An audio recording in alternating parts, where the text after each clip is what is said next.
we've been talking for a long time about how law of attraction responds, and how if you focus on a thought for as little, we used to say 17 seconds, now we're saying it's closer to 16. If you focus upon something for as short of time as 16 seconds, another thought like it will join it. And if you hold that thought now for another 16 or 17 seconds, another thought like it will join it. And this is that momentum gathering. And once you cross that 67, 66, 67, 68 second mark, now you have a substantial point of attraction going on. Now, we've been saying this for years.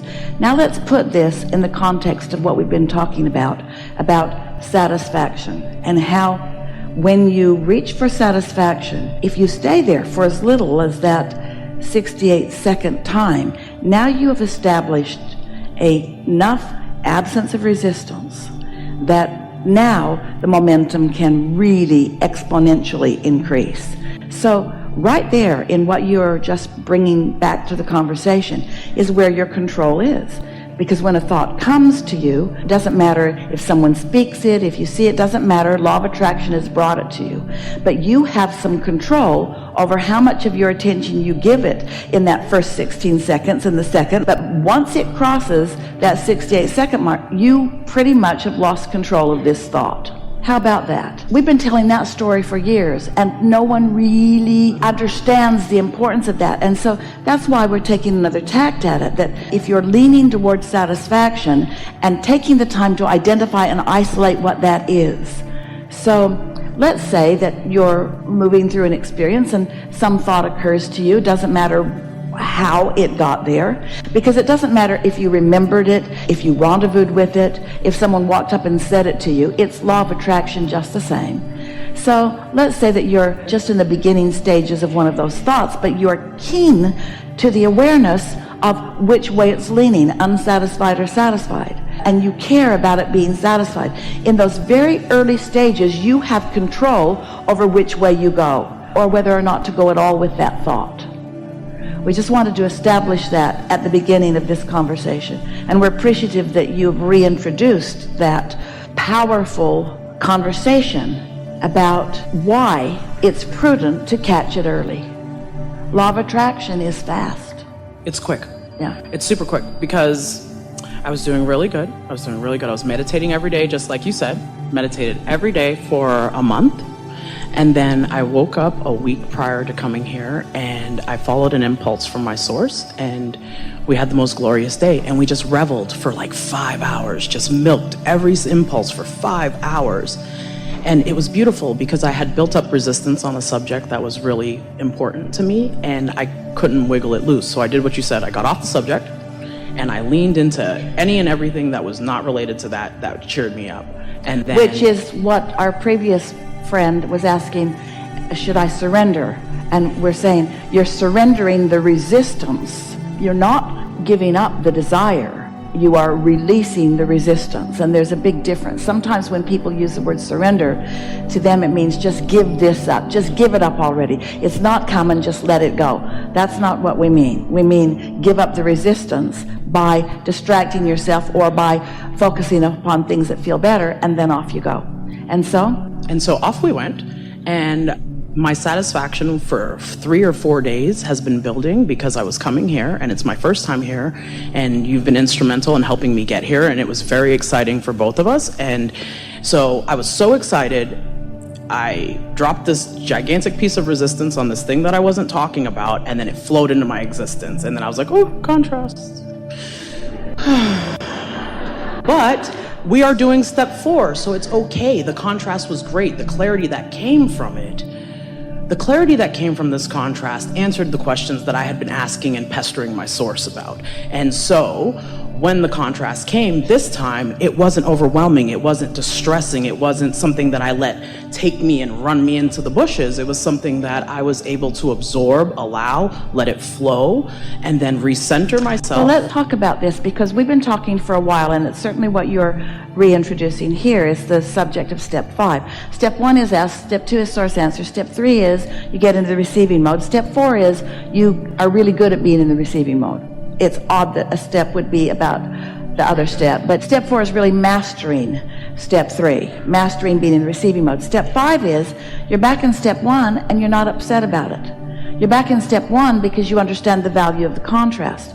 So now let's talk about this new here right now. So let's tell the story the way you told it. You were paying attention to how you felt. You stayed off of a subject by staying on another subject. You chose resistance-free subjects and managed to maintain a substantial period of time and therefore a period of attraction, therefore a period of allowing thoughts to turn to things where you were allowing what you wanted to flow into your experience. Resistance was very slight. And then, because of that, you were satisfied and more, yes? Mm-hmm. Satisfied and more. So now, here's a question we have for all of you. So if you're satisfied and more, meaning satisfied and frisky and exhilarant and happy and loving and all of those things. So if you're satisfied and more, and you then receive an experience that formerly you called resistant in nature, our question to you is, if you are substantially satisfied or more, are you not substantially in the receiving mode of source? And therefore, isn't what you are now attracting part of the process to get you to where you want to be? Isn't that a strong differentiation for you?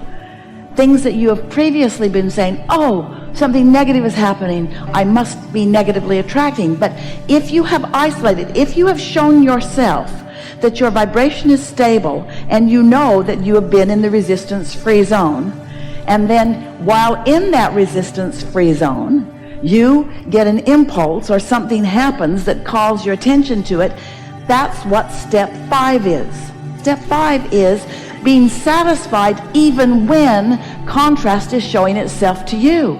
Isn't that a wonderful thing? Isn't that when you're making good choices? So let's play that the other way. Let's say that you've been dissatisfied and not satisfied and not satisfied and worse, not satisfied and more than not satisfied, dissatisfied and more than not satisfied, and some piece of something comes to you. What influence were you under? That's the question. Under what influence did this new experience happen? Was it sent by source, or was it something you picked up along your physical trail? Isn't this clarifying to you? Haven't you been wondering about these things? Because we watched you. Every time you feel a little bit of negative emotion, you go you try to suck it back before law of attraction gets hold of it. And then you get into self-condemnation. Oh, I thought I was doing better than this, and if I were really a deliberate creation, then this wouldn't have happened.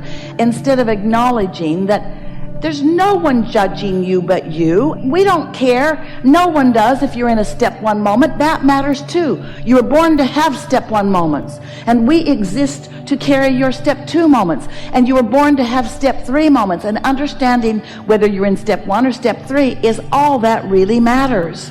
And when you master knowing which one you're in, then you're in step 5. You're not running and hiding. Esther didn't break down in tears when the car rolled into her car. Oh, you have no idea what this means.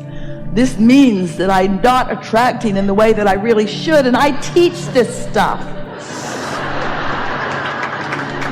I'm in a magazine. I'm the 27th most spiritual person on the planet. This should not have happened to me. I'm going to have to go home and meditate now. Things are not going well for me. None of that. She just laughed at it because that's how important it was or wasn't. The situation that happened to me was very important, but when it presented itself to me, I cried, but it was a releasing of resistance because I felt that. I felt the momentum that I had been getting off of that was negative. I had felt it building, so I was like, all right, just put that in the corner, let's get off that. And then I just felt it subside. Well, it's that releasing of resistance. It's the best. This is going to sound odd coming from someone who offers so many words, but you talk too much about too much. I agree. And you psychoanalyze yourself and everyone else far too much. And you make big hairy deals out of things that just aren't that important. Really, how much do you stand around and talk with each other about that gravity thing? You know? That gravity thing is so steady and so prevalent. It's pervasive in my experience. It's just pervasive, and it seems to affect everything about my day. And everyone else's too. You're not standing in corners discussing that law. You accept it as law. You understand its reaction to you and your reaction to it, and that's about it. Not one of you understands electricity. None of you do. None of you do. You're switch flippers. You're switch flippers, and that's a good thing. Knob turners and button pokers. That's the extent. Do that and that happens. And really, we would like you to not get too philosophical about each and every emotion you have all day long. We know we do it as we're trying to help you to find your way, but really, that's like saying, this is a very hot stove. It's a really hot stove. In fact, I'll push the button, crank it up. It's really hot. I'm going to put a pot of water on it and bring it to boil, or I'm going to cook something and I'm going to adjust it based upon the results that I'm getting. But I really do not need to know the frequency of the current and how it's working inside of it. I really don't have to know all of that stuff. And I might originally, in wanting to understand it, I might touch it and I would get what we want to call sensory feedback. Not intellectual feedback. It's not, oh yeah, I can feel. That's the wattage in that, the amperage in that is, wait a minute, I've almost got it. Wait. You've got this sensory response to it, and you can tell what its relationship to you is. And everything is like that. We want you to use your sensory perception, which in what we're talking about here, we mean your emotional perception, in order to determine whether you want to go further or not about subjects. And as you do that, it becomes so simple and so easy to identify and isolate the point of attraction, the set point that you want, and then you can spend all the rest of your time witnessing the universe's response to what you've said. Okay, so that's a great entrance to what I'm about to ask. I was driving along and I was just rampaging to myself because it's something that I do nowadays. I let my source drive. It's way more fun. Everybody try it. My source drives and I was rampaging about how fabulous it felt to let her drive. She picks the best routes, the most beautiful vistas. I feel so safe. The police don't stop me. It's so exciting to be, in complete unison with my source as we go down the road, and we're so happy. The music is perfect. She's singing to me, la, la, la. And the light turns green. All my lights are green. I love my life. It's fantastic, right? Oh, so good. I was in such a great feeling place, and I happened to look to the left because something just caught my eye. So if you were in a really great feeling place, if you were really in the satisfaction mode, then what happened is a step 5 moment for you, isn't it? It was super step 5 then. Okay. That makes sense, because a car almost hit me, but it didn't. And it literally looked like a movie. It looked like someone snatched the car stop.